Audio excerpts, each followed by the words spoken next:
Ibn Farooq posted a video he calls Spot the Liar, David Wood, Shamoun, Anthony the Crook. This title annoyed me because it implies that I don't know how to evaluate evidence. As audience, we get deceived by Shamoun, David Wood and Anthony Rogers. But not only that, then we accuse Muslim apologists to be the deceivers. In other words, we the audience, just understand the complete opposite of truth. That insults me personally, because I know how good I am in spotting truth. So, am I such an idiot? I just understood the complete opposite of truth once again. Let's see. Alhamdulillah wa salatu salam ala rasulillah. So we had a discussion, a debate. We had Sam, Shamoun, Hasuru, and David Hammer Time Wood. This is how Muslim youth respond to his claim that he doesn't know David Wood, Shamoun, and Anthony Rogers. Just waiting for my buddy David Wood. You got your footage, you're gonna have our footage. Whose footage? Huh? Whose footage? David's recording, you're recording, right? You got Who's recorded? Who's David? David Wood? Let me be the first to apologize. Ibn Farooq, let me give you a friendly advice. In a video you call Spot the Liar, you shouldn't start with a lie. You know who is David Wood, Shamoun, and Anthony Rogers. And what was the other guy? Anthony the Crook Rogers. So these guys came out, and I thought we had a good debate. And we at One Message Foundation are posting the entire debate in its entirety. We're not cutting out any part of it. From the beginning until the end, in 2 parts, we're posting the whole debate. We want honest Christians, Muslims, Jews, atheists, Hindus, and everybody else to see exactly what happened. We're putting the whole thing out there. We're not snipping anything out. We're not putting the whole thing out, right? What's interesting is these guys, they came with like tons of cameras and cameramen all over the place, but they're putting little clip bits out. They don't want to put the whole conversation. I wonder why. I wonder why they're ashamed to show what happened. Ibn Farooq had good attitude in this debate. He seemed confident. He repeatedly said, "Why you are interrupting me?" with style, and cracked some good jokes. In this video, we will investigate whether his arguments were true. For example, in the debate with David Wood, Mohammed Hijab had also good attitude, but every argument he made was embarrassingly wrong. Despite that, Muslims still today think he won this debate. Then we had the interview of Hakikatsu with the apostate prophet. Muslim again celebrated how Hakikatsu won this exchange because he had attitude. In this interview, Hakikatsu said things like, slavery is better than employment. Then we had the surprise debate of Mohammed Hijab with the apostate prophet. Then again, Mohammed Hijab looked confident and had good attitude. And Muslim again were gloating how good he did and he won this exchange. Never mind, he admitted many Qurans and he admitted Sharia is immoral. So, forgive me if I'm not impressed with attitude. Let's see if his arguments are true. But anyway, we're putting the whole thing out. So you can judge yourself which belief makes sense or doesn't belief make sense. And, that's up to the people. When we have the Islamic Aqidah, we presented it. They have their belief, 1 + 1 + 1 plus soul and plus body and this and that. One, whoever you want to follow. What I found distasteful, and it's unfortunate because I thought we were having an honest conversation, is what they did. They made a little video on their way home. I guess it was a long, sad drive. Like when you lose a soccer match and you're sitting together on the way back after losing a match. And they put this thing about Uthman got caught lying. Now, let's be honest. I mean, the issue was a hadith. And I want you guys to understand what happened. They claimed, we will take your advice and see what happened. Okay, let's see what happened. At one point in the discussion, I brought up the fact that the Quran, according to various hadith narrations, is going to intercede for Muslims on the day of resurrection. And in addition to that, I pointed out in certain versions, it tells us that the Quran will do so by appearing as a pale man.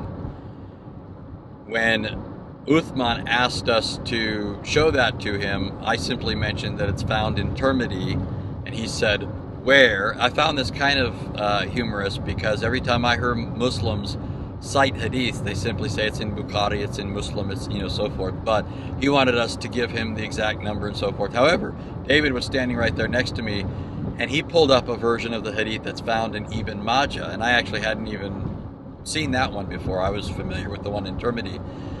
And when David brought this up, Uthman replied by saying, oh, no, that's a weak hadith. But then David pointed out to him what says right here in the Darussalam, it says it is Hassan. So I went to Sunnah.com, which is the most popular Muslim site about hadith on the net, and I found this hadith, and it says, the Quran will come on the day of resurrection like a pale man, and will say, I am the one that kept you awake at night and make you thirsty during the day. The grade of this hadith is Hassan. That means good. Reference, Sunnah Ibn Majah 3781. In-book reference, book 33, hadith 125. English translation, volume 5, book 33, hadith 3781. But in opposition, Sheikh Uthman kept insisting, no, it's weak. Here is the clip of Sheikh Uthman where you can see him saying, no, it's not Hassan, it's weak, it's da'if, it's not to be trusted. My understanding, which I have from other Muslims, which is part and parcel of why I hold that, and have read in the Islamic sources, that the Quran itself does intercede for Muslims, or will, on the Day of Judgment. Right? The Quran will appear as a pale man and will say that he was the Muslim's companion in life and will intercede for him. Is that not correct? Can you give me a reference for that? That's in the hadith. Which hadith? Seriously, you don't think I'm going to go back? I mean, like, I don't know. Are you saying that's not in the hadith? That is not in any authentic hadith that I've ever read. So you'd say it's not authentic. It is proven in the Sunnah that the Quran will intercede for its companions on the day of resurrection. Abu Mamah al-Bahili said, I've heard the Messenger of Allah say, read the Quran, for it will come on the day of resurrection, interceding for its companions. Imam Ahmed narrated from Abdullah ibn Amir, the Messenger of Allah said, fasting and the Quran will intercede for a person on the day of resurrection. Fasting will say, O Lord, that kept him from his food and desires during the day, let me intercede for him. And the Quran will say, I kept him from sleeping during the night, let me intercede for him. And they will be allowed to intercede. Fact. According to authentic Sunnah, the Quran will intercede in the day of resurrection. Discussion. A. Some scholars take that literally. The Quran will literally speak. B. Some scholars take it metaphorically. Ibn Farooq subscribed to Ibn Hanbal's literal interpretation of scriptures. That's why he's so reluctant to admit the pale man expression, because he needs to read everything literally. Ibn Hanbal was a scholar in early Islamic history that began the movement that we now call Radical Islam, in opposition to the Mutazilites, the rationalists, that thought critical thinking should be applied when interpreting Islamic scriptures. Ibn Hanbal preached critical thinking should be completely absent when interpreting Islamic scriptures, and he began all the problems we recognize now with Islam: terrorism, opposition to science and development, oppression of women, jihad, martyrdom, etc. So, the toxicity in Islam we recognize now began with Ibn Hanbal, a scholar who thought that we should interpret the Quran literally, like donkeys. Ibn Farooq, because he has to interpret the Quran like a donkey, literally, without a shred of critical thinking, that's why he's so reluctant to admit expressions like the Quran will appear like a pale man. And you call this as a debate, you spend the time talking about, do you know what ilm al-kalam? Like what? Do you know what ilm al-kalam? And when Anthony, he said to you, it's philosophy, you said to him, like what? You are wrong. You do not know, don't you? You idiot donkey. Sorry for insulting donkeys. Isn't this is your scholar saying that ilm al-kalam is philosophy? Oh, you know what? I think you know better than him. I mean, you are higher. I mean, come on. Look, first, I will prove you that he is higher than you. His beard is longer than your beard. And he lives in Saudi Arabia, so he do not need to compromise. Hey, Sheikh, what is ilm al-kalam? Anthony Roger, he said it is philosophy. What say you? حكم في البخاري بأن يجلد الذي يشتغل بعلم الكلام ويترك ايش الكتاب والسنة. علم الكلام مقدمات فلسفية. علم الكلام مقدمات فلسفية. It is nothing but a philosophy introduction. So when you idiot, you say to Anthony Roger, who is not a Muslim, he don't speak Arabic, and he should not have even a knowledge about it. I mean, this is not his field. And you say to him, you laugh at him, and you say to him, I know this is coming. You don't speak Hebrew and you don't speak Arabic. And Elijah is God with us.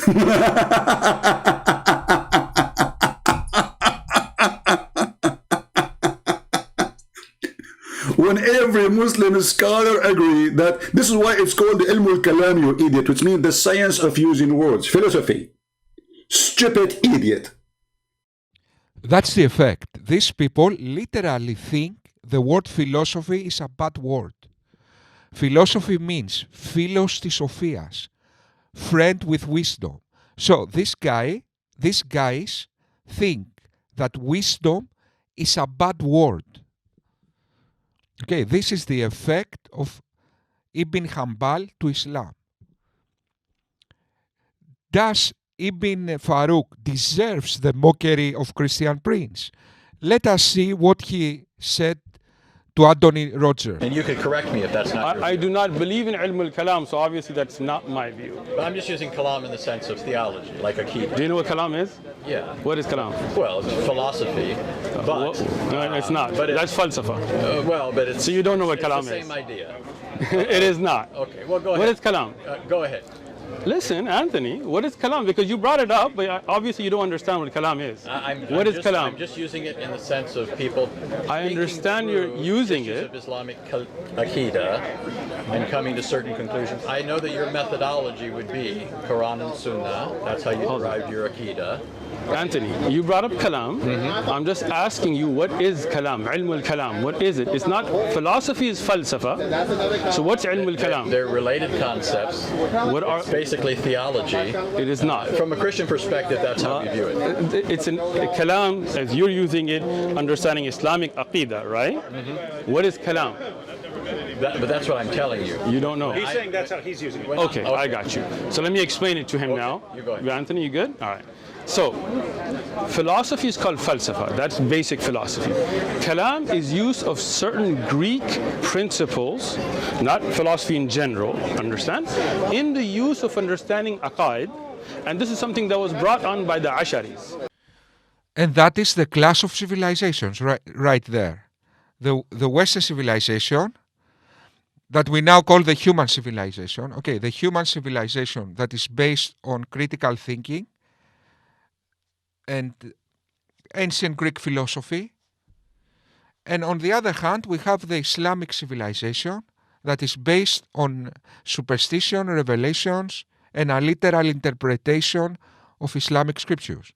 For example, when Muslims want to know something, they don't think. They say, what Muhammad did in this case. You see the difference? So now these people want to replace the Western civilization, the human civilization, because now the Western civilization is the human civilization. What we see around us, in other words. They want to replace that with the Islamic civilization. Some kind of, before the Enlightenment, before the Age of Reason. That's another species, my friend. The human species won't think. We will just follow like ants, like bees. We'll just follow like bees, whatever Muhammad said. I have a problem. What to do now? Let's not think. Let's open a book. What Muhammad did. That is what you want to do, eh? Okay, now guys, we recognize the source of all the problems in Islam. That is the source. Oh, that's fine. If you say it's not authentic, Hold on, take it easy. So, to say the Quran will appear as a pale man, and what did you say it would be with the Quran will intercede for Muslims and will say that it as a pale man? Well, that's in a Tirmidhi hadith, for example. Let's I can look for it. Let's look for it. No, hold on. Because see, I like to discuss on evidences. So can I find a hadith in a Tirmidhi that says the Quran will be a pale man? Let's just find that and then I will explain from there. The issue was a hadith, and I want you guys to understand what happened. They claimed there was a hadith in a Tirmidhi. Jami' al-Tirmidhi is a book of hadith written by Abu Isa al-Tirmidhi that said that the Quran will come on the Day of Judgment in the form of a pale man and intercede for its reciter. Now, the hadith, I told them, and this was, again, I wasn't prepared for this, I was just there, and they brought this up, they had looked it up, whatever, I had not. They brought it up. But at that time, because I've taught hadith, and I have a master's degree in hadith, I knew that hadith is not in Tirmidhi, and I told them this is not authentic hadith, and this is not in a Tirmidhi. Uh-oh. It's not in Tirmidhi. Okay, continue. I will make a comment about that, and then people will die laughing at you. And you'll see them in the video on their phones, they're trying to find it, and they cannot, because it's not in a Tirmidhi. They were lying. This is a lie. Maybe they did it out of maybe it's a mistake. Oh no, they are lying, my friend. Lying. First of all, Abdul, does it really make a difference if it's a Tirmidhi? I mean, all your books is garbage. And you yourself, you just admit it. You just said it's daif. Christian Prince is right in this one. Like it makes any difference. The science of hadith is a joke. Okay, it's a form of broken telephone. It's a joke. Hadiths are urban myths of Arabia. This is what are the hadiths. The method you have to authenticate the hadith is a joke, my friend. But let's continue. Which means you are saying to us that it doesn't matter what book, our book is boo-boo. Boo-boo? I cannot use the word shit in YouTube. That's not right. Let us say it. So, guys, you will think Christian Prince is insulting these people. The hadith, the books of hadith are shit. Shit is an understatement. Shit is an understatement. Okay. They are some psychotic urban myths. Immoral psychotic urban myths. Our books as a piece of shit. So it doesn't matter where you find it, we have a lot of shit there. That's what you are saying to them, you coward. It is you witnessing to us and now making a video to us to say to us, our books is full of shit about the prophet shit. And now we are going to delete it and we will say it is weak shit. Excuse my shitty conversation. But you forced me to say it. I mean, people don't dare to say the word, right? Say it as it is. Who like it, don't like it, get lost. You are making a video for us to say to us that our books is not a trustworthy. We Muslims, we lie about our prophet, and that makes sense. We Muslims, we lie even about our prophet. Mistake. I'm going to give them the benefit of the doubt. It was a mistake. But it's not in a Tirmidhi. They both... Just shut up, stupid idiot. I mean, obviously you do not know what are you talking about. I mean, I don't know what to say to you. I mean, what's wrong with you? Here we go. You are a potato, son of a potato. عن أبي هريرة عن النبي صلى الله عليه وسلم صلى by the way صلى don't forget to صلى يجيء القرآن يوم القيامة فيقول يا رب حله etc. Read the rest. So and the Quran will come in the day of judgment, right? Here at-Tirmidhi did not mention the word man. He mentioned that the Quran will come and he will be a lawyer to you and he will defend you. And this is what they are saying, that at-Tirmidhi ذكر بعضه, which means he mentioned part of the hadith. And this is the reference. You are a donkey and you are an idiot. There was a hadith in at-Tirmidhi. Jami' at-Tirmidhi is a book of hadith written by Abu Isa at-Tirmidhi that said that the Quran will come on the day of judgment in the form of a pale man and intercede for its reciter. Now, the hadith, I told them, and this was, again, I wasn't prepared for this, I was just there, and they brought this up, they had looked it up, whatever, I had not. They brought it up. But at that time, because I've taught hadith, and I have a master's degree in hadith, I knew that hadith is not in Tirmidhi, and I told them this is not authentic hadith, and this is not in a Tirmidhi.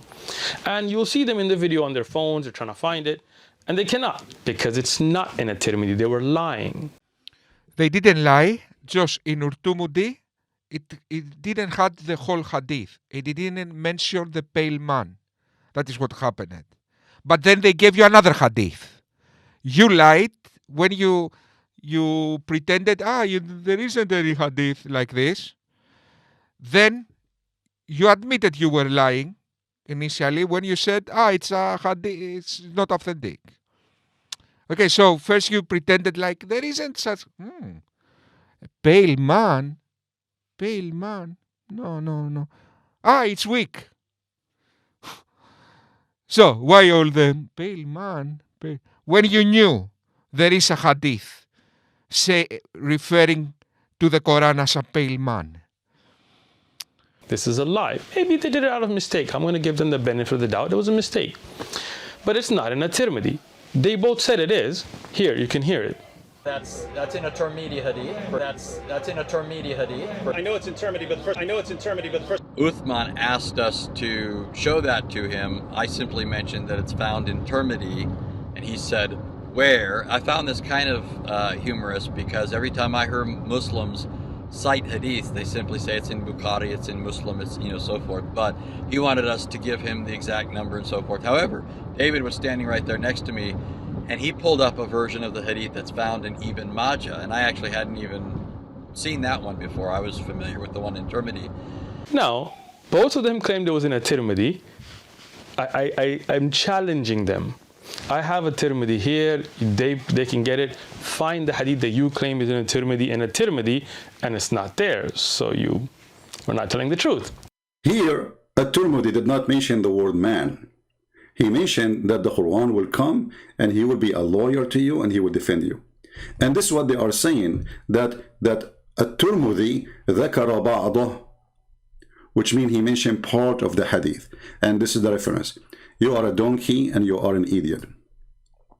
قال رسول الله يجيء القرآن يوم القيامة كالرجل الشاحب.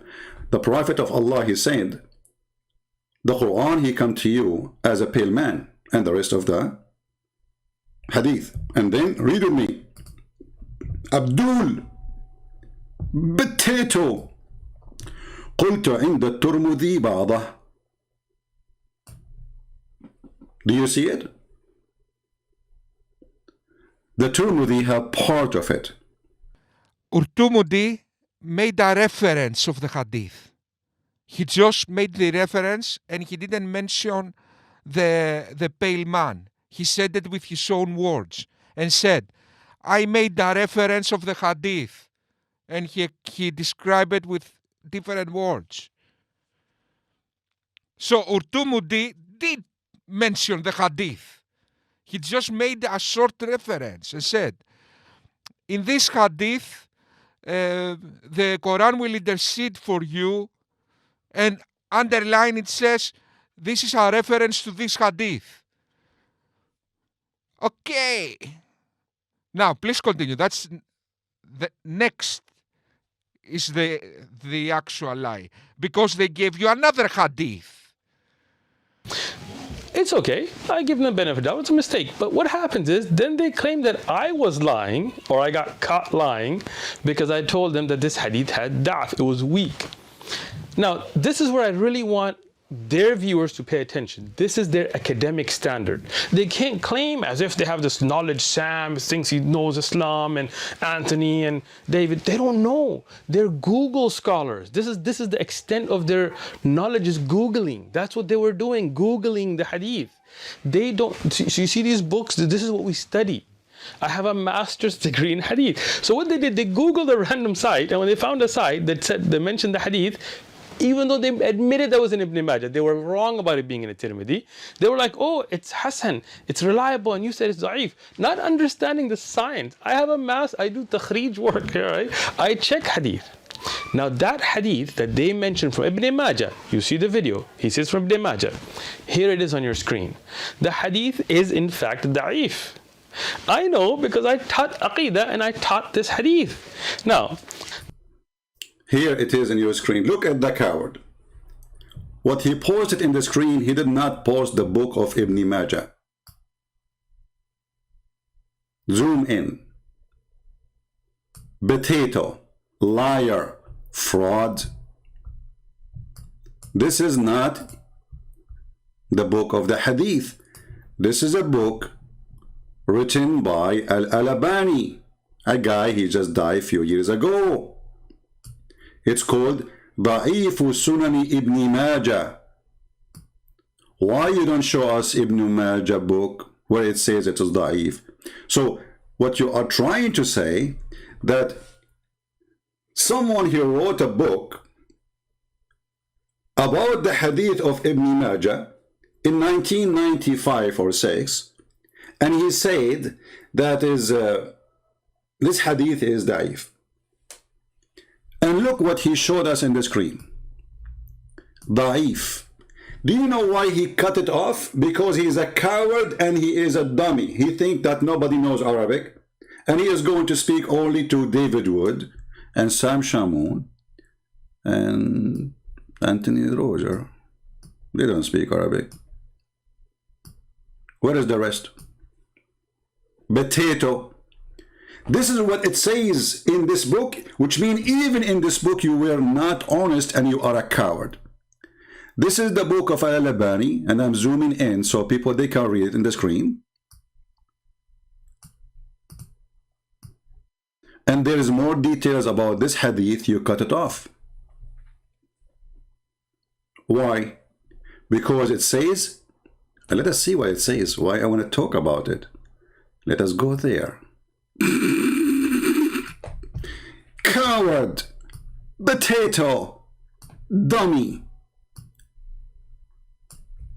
Let us see. Let me open the reference. Give me a second.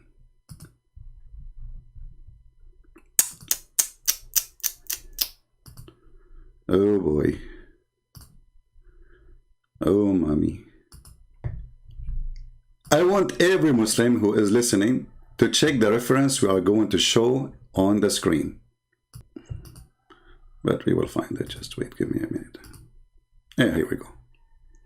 This is the book which he is quoting for us, this potato.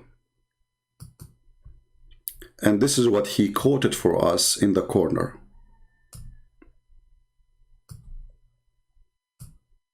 That's part only. Da'if 286. Sorry, 826. And this is exactly what is here in Arabic. 826. Da'if. So here it says da'if. Here it says da'if. The numbers are the same. But he cut off the rest of the hadith, where the hadith says, يحتمل التحسين. And it is possible to be accepted as good. Right next to it. Coward.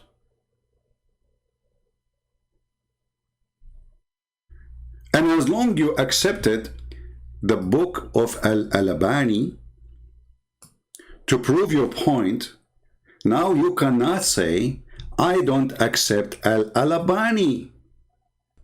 And listen, you donkey, this is Al-Albani.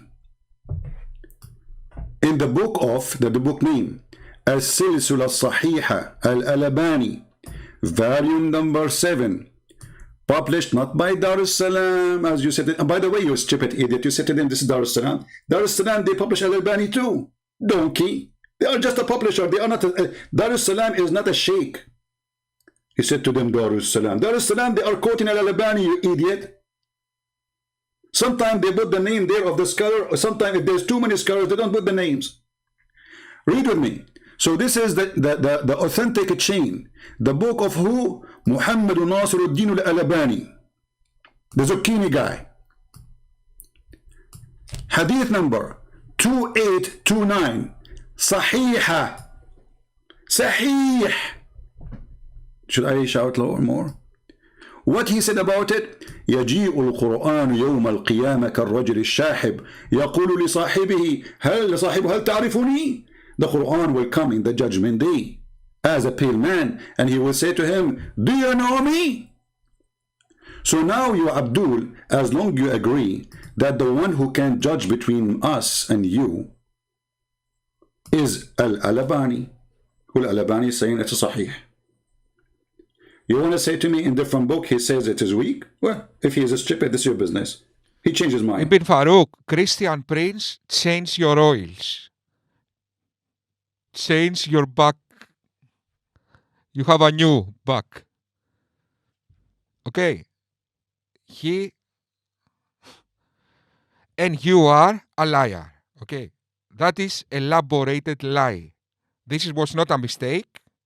This was you cutting out stuff. This was you taking a scholar from 1992 that give a reference to the other scholar and pretend it's weak, although the other scholar says it's strong. Then he went to the other scholar and he says it's strong. So that was a lie. And you thought of this lie. You cut and paste. Okay, so we spotted who is the liar. Ibn Farooq. Okay, Muslims, now that we know that this is an authentic hadith, Ibn Farooq, with all this conundrum, he practically admitted that this doesn't make sense in a literal interpretation. Okay, so, but then he lied and he claimed that it's not an authentic hadith. What do you do now that we know that it's an authentic hadith? What do you do now? When he already admitted that there is a problem there, what do you do now? Okay. Thank you very much.